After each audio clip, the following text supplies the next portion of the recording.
You are now listening to Macrodose.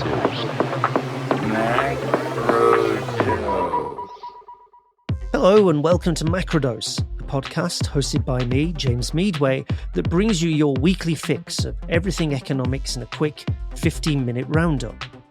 In today's episode, we'll be looking at, first, how this year's Godzilla El Nino is combining with the closure of major trade routes to create risks to food security and food prices across the world. Second, how one hedge fund is looking to capitalise financially on disruption caused by El Nino. And third, the European heatwave continues to underline the need for climate adaptation. Our first story returns to what has become a recurring theme on Macrodose this year. It's the unholy pairing of the El Nino phenomenon and the closure of the Strait of Hormuz. 2 months ago, we flagged the potential for both these factors to act in combination to drive up food prices, with a Godzilla El Nino disrupting weather systems across the globe, combining with the blockages in the global fertilizer trade to severely disrupt agriculture. That potential is now being made tragically real. Ocean water temperatures in the southern Pacific, where El Nino first develops at the start of its immense cycle of warm water, were already way out of line with past experience. The forecasts point to the biggest El Nino event since records began in the late 1800s. The disruption to weather systems, if the models are close to accurate, will likely be scaled up in the same way. Various financial institutions have begun to pick up on the impending confluence. The Guardian reports this, I quote, "El Nino puts climateflation back on the agenda," analysts at the Italian bank UniCredit wrote in a research note. Europe's recent heat waves are a reminder that the climate baseline is already shifting. El Nino could add a new layer of pressure later this year as it amplifies the effects of global warming. According to analysts at Goldman Sachs, the strength of this El Nino could cause a 15.8% surge in global food commodity prices. That would have a knock-on effect worldwide, including for consumers in Europe, where it predicted food prices could rise by 1.3% across the Eurozone. However, the full effect will take time because of how the cost of climate impacts percolates through the global food supplies. As a result, Goldman Sachs said the consequences could take until the second half of 2028 to be fully realised.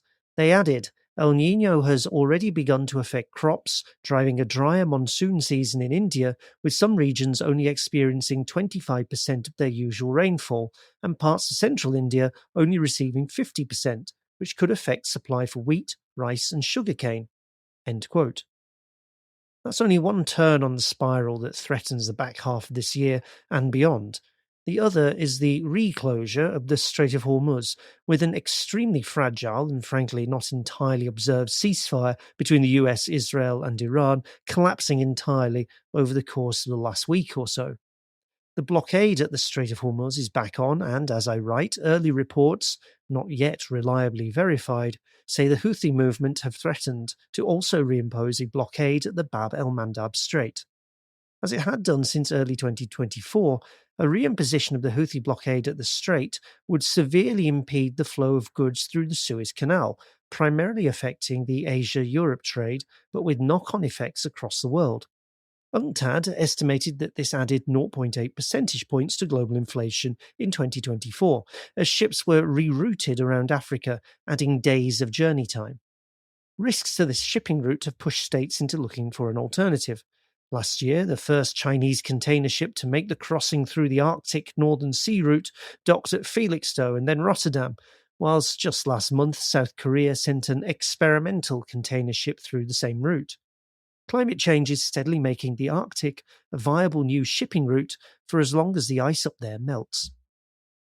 Truth be told, this pairing of El Nino and the Strait of Hormuz has been a recurring theme almost since Macrodose started.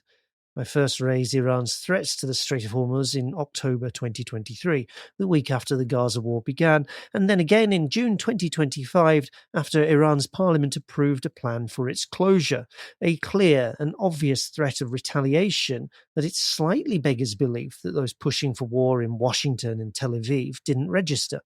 It gets to the central, ongoing argument of this podcast, that capitalism is being reshaped, by the twin forces of the environmental crisis in all its many forms and the breakdown of the global order, and that the environmental crisis is, logically, the most important of these forces, itself reshaping how states compete with each other.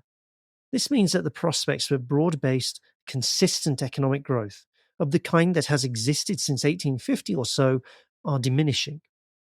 The drive to try and grow, unfortunately, doesn't diminish.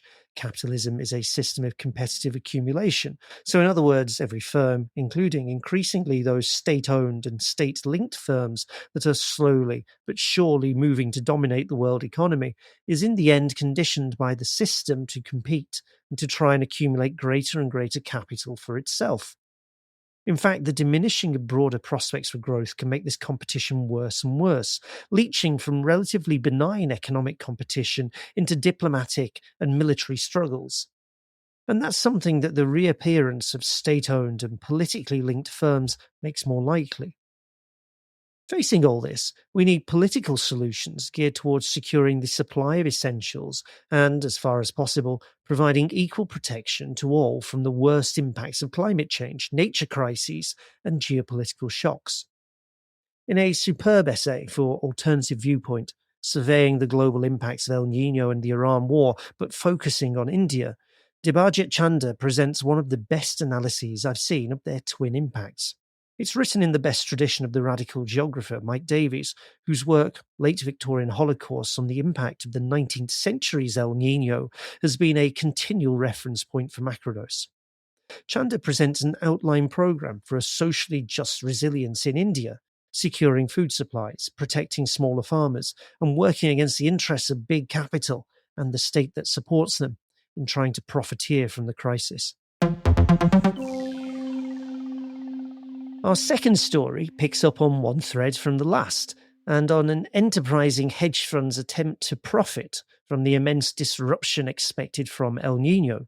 Bloomberg has reported that hedge fund targeted $500 million fund for risk crop trade. It's worth quoting their report at length, since Morton Capital pretty much spell the entire wheeze out themselves. I quote here, hedge fund Morton Capital Partners is targeting $500 million for a special purpose vehicle to trade multiple commodities that stand to be impacted by the weather phenomenon, including South African corn, Malaysian palm oil, and Australian wheat. The markets are underestimating risks, according to Morton's co-founder, Les Finemore. We think it's going to be a dramatic reshaping of the global food situation, Finemore said. We feel like today the market is seriously mispricing that risk. We all know it's here, but the scale and the severity of this, that's kind of the part that concerns us for a lot of these crops. This could be the worst El Nino on record, and if that plays out, that has incredible implications for food inflation. The MCP Special Opportunities Fund is aiming to raise the funds by the end of September and will seek various trading strategies from cross-commodity relative value trades to long and short positions in futures and swaps. The fund will target large institutional investors, including insurers, endowments, and pensions that have significant weather risk exposure. End quote. If the market is mispricing risk, as Finemore put it, the opportunity is there for an enterprising fund to swoop in, buy up contracts for delivery of various food commodities in the future on the cheap, and then make a killing when prices eventually surge above whatever the original delivery price was. It's not particularly sophisticated in the aggregate, but, truth be told, the cynical gamble here is probably correct. El Nino has been continually understated in the general reporting for this year, with a real sense of what is happening only, on my judgment, breaking through into a general news story in the last couple of weeks. Likewise, as the first story here suggested, it's only in the last week or two that the bigger financial players have really woken up to the broader risk at play. So, sadly, it's entirely possible for Finemore and those putting their money into his fund to make an absolute killing on the back of what is likely to be significant hardship, including famine, across much of the world. Our third and final story this week is sticking with the heatwave. The reality of climate change is finally starting to feed into a political impact. June's UK heatwave saw calls for a heat strike and unions demanding a maximum working temperature, just as the Committee on Climate Change insisted in its April report. Hannah Spencer, Green MP for Makerfield, has now tabled a parliamentary motion making the same demand. This wouldn't come a moment too soon, with Spain and Belgium already introducing maximum working temperatures and the same principle under discussion in other European countries, also now at the mercy of deadly summer heatwaves. The figures on the loss of life, estimated as they currently are shocking. Last week, one preprint using a well-established method for estimating excess deaths put the European death toll from the single week in June of exceptional temperatures at over 20,000. On Monday, the London School of Hygiene and Tropical Medicine, University College London and the Met Office used a similar method to estimate 2,700 deaths from the heat in the UK alone. These will overwhelmingly be the elderly and the more vulnerable, but what they point to is exactly as the Committee on Climate Change's adaptation report described, that the UK, like Europe in general, is seriously underprepared for the impacts of climate change, and that we're all suffering as a result. Those impacts are not only the most raw and the most tragic. There's the broader shock impact of heat, of people being unable to work or becoming ill, and of systems and equipment failing, like buckling railway lines bringing train travel to a halt, or the blowout of a transformer in northern France that left 68,000 people without power. As we've stressed on Macrodose from the beginning, the impacts of climate change most of us will notice, most of the time, will not necessarily be the huge and the terrible, but the day-to-day failures, of nothing working quite properly and costing far more than it used to. For the June heatwave, these smaller failures start to add up. If it's not possible to work because of the heat or work as well, this reduces how much work can be done.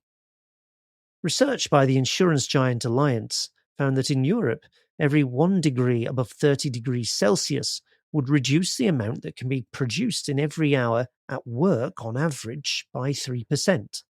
That's not huge by itself, but add up hour after hour of scorching temperatures, and it becomes serious.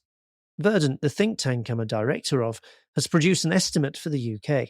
For June 2026 in the UK, this small loss from the heat adds up to £2.6 billion in lost output from just that single week of extreme weather.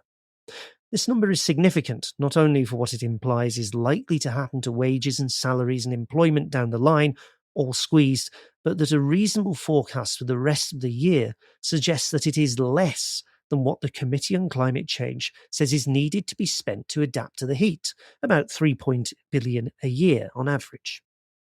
It's not just a public health necessity to start to invest in adaptation, ideally aligned with decarbonisation, like the mass provision of solar power for new air conditioning, but it's also, crudely, an economic win.